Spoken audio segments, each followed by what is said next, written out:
Muhammad Riza Khalid. Riza Khalid.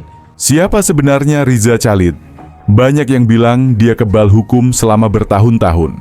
Namanya mungkin tidak sepopuler tokoh politik atau pejabat publik, tapi pengaruhnya di balik layar sangat besar. Muhammad Riza Khalid dikenal sebagai Raja Minyak Indonesia. Dari pebisnis yang merintis usaha kecil, hingga kini menjadi buronan internasional dengan kasus korupsi triliunan rupiah. Siapa sebenarnya sosok Riza Khalid? Bagaimana ia bisa menguasai impor minyak? Dan mengapa ia kini jadi incaran hukum? Akan gua bahas di video kali ini.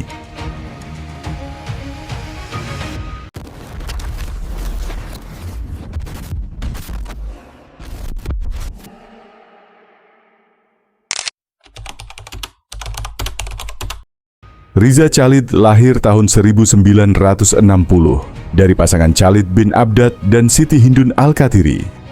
Ia menikah tahun 1985 dengan Rostriana Adrianti atau dikenal dengan nama Ucu Riza dan dikaruniai dua anak, Muhammad Keri Ardianto dan Kenesa Lonarina.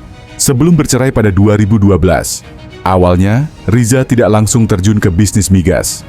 Ia pernah menjalankan usaha retail, perkebunan sawit, hingga minuman jus.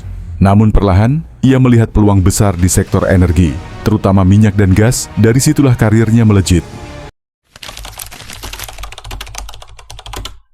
Nama Riza Khalid melejit lewat keterlibatannya di Petral, anak usaha Pertamina yang bertugas mengimpor minyak mentah dan BBM. Dari sinilah julukan Raja Minyak muncul. Setiap tahun, nilai impor migas Indonesia mencapai sekitar 30 miliar dolar Amerika. Angka fantastis ini membuat siapapun yang menguasai pintu masuknya otomatis memiliki pengaruh besar, bukan hanya di bisnis, tapi juga di politik. Riza membangun jaringan luas lewat berbagai perusahaan, mulai dari PT Navigator Katulistiwa, PT Orbit Terminal Merak, hingga bisnis terminal BBM di berbagai lokasi. Laporan Forbes sempat mencatat kekayaannya mencapai ratusan juta dolar, menjadikannya salah satu orang terkaya Indonesia di masanya.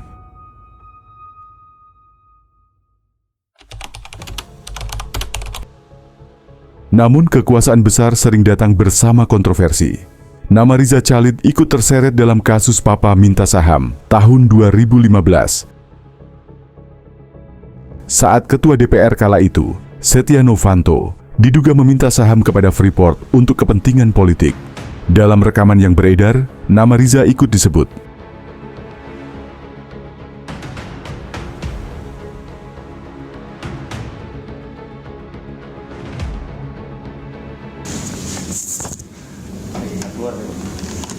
Ada itu Pak, Solo tahlilan ke Solo besok lusa ya. Lusa. Kan acara 11 ya, Kamis ya. Udah jam 12.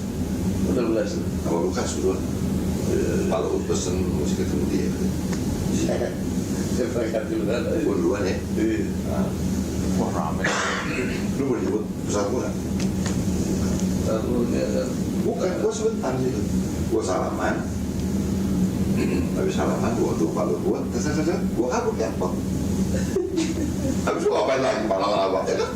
Yang penting bukan kita nongol, salaman, tuh lupa lu gua udah buka. Airport sama kota kan dekat nih. Iya. Cuma macetnya ke Solo. Oh iya. Kalau naik itu bisa jam 3 hari-hari. Tangguh ya. Kalau mau enggak, tapi si Dina bilang, oh udah dapat jam undangan. Report di mana? Ya. Report. Hah? Hah? Ada. Maaf Pak, Presiden itu belajar. Nggak mungkin juga terbatas kali kan bikinnya di Solo Pak. Kalau seperti Pak SBY itu mungkin bikin di istana kan besar-besaran Pak. Kapasitasnya juga besar. 3.000, 2.000. Iya kan kapasitas itu yang terundang Pak. Belum yang keluarga segala itu kan kapasitas terbatas. Begitu pertanyaan wartawan kita itu, Pak itu kan dibatasi 400 oleh Menteri Pak Budi presiden sudah 2000. Ya nggak ada masalah, namanya masyarakat ingin ketemu presiden. Soalnya Menteri PAN kan anaknya masih kecil-kecil. Iya. Dia pikir ntar gue ngawinin, gue udah pensiun. Iya. Ya kan? Iya. Kan Menteri PAN anaknya masih kecil-kecil. Dia bagiin aja 400 juga. Ya Pak. Jadi aturan suka-suka dia Pak. Susah. Aturan. Pak, budaya orang Indonesia kan nggak bisa begitu Pak. Bisa. Bagi orang Barat 400 sudah besar banget. Itu pasar. Betul apa ini anaknya? Wah, anak gue apa dulu nih? Pasar gua katanya bikin Sabrudin. Wah, anak datang. Mana mungkin Pak gitu orang Indonesia mau Yang dimana? bikin besan saya katanya gitu. Itu aja alasannya. Susah Pak. Budaya kita, budaya kekeluargaan. Desember. Bapak mana bisa? Sana bikin. Besan kan? Bisa 5.000 orang, 10.000 orang bilang dia udah gitu. Besan baru jarum. Oh, gimana Pak mengelar? Iya. Ya bikin acara itu. Jadi caranya dong. Nah, sebelah kanan besan aja. Oh iya. Terus sebelah kiri. Aturannya gitu tuh. Bertahun-tahun kemudian, kasus yang lebih besar mencuat. Kejaksaan Agung menetapkannya sebagai tersangka dalam dugaan korupsi tata kelola minyak mentah dan produk kilang Pertamina periode 2018 hingga 2023. Kerugian negara diperkirakan mencapai ratusan triliun rupiah, angka yang sulit dibayangkan. Kini, Riza Khalid berstatus buronan. Ia disebut-sebut berada di luar negeri, bahkan ada klaim ia memiliki hubungan dengan keluarga kerajaan Malaysia, meski hal ini masih diperdebatkan. Kasus Riza Khalid memperlihatkan betapa rapuhnya tata kelola migas Indonesia. Impor minyak yang seharusnya diawasi ketat justru menjadi ladang empuk bagi segelintir orang untuk mengeruk keuntungan pribadi. Kerugian negara yang ditaksir mencapai 285 triliun rupiah berarti potensi pembangunan yang hilang. Jalan, sekolah, rumah sakit, semua lenyap karena praktik korupsi. Di sisi lain, kasus ini juga menyoroti eratnya hubungan antara pebisnis besar dan politik. Nama Riza kerap dikaitkan dengan tokoh politik penting. Inilah yang membuat publik semakin curiga. Apakah hukum benar-benar bisa menjerat orang yang punya koneksi kuat?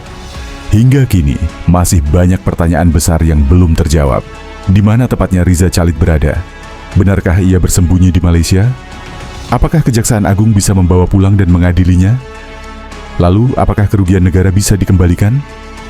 Atau justru kasus ini akan berakhir seperti banyak kasus korupsi lain yang hilang ditelan waktu? Riza Khalid adalah gambaran bagaimana kekuasaan ekonomi bisa berkelindan dengan politik, hingga akhirnya menyeret negara pada kerugian luar biasa. Kasus ini seharusnya menjadi pelajaran. Tanpa transparansi dan akuntabilitas, sektor strategis seperti migas akan selalu rentan disalahgunakan. Bagaimana menurut kamu? Apakah Riza Khalid pada akhirnya bisa ditangkap dan diadili? Tulis pendapatmu di kolom komentar. Jangan lupa like dan subscribe, karena kita akan terus mengulas kasus besar lainnya.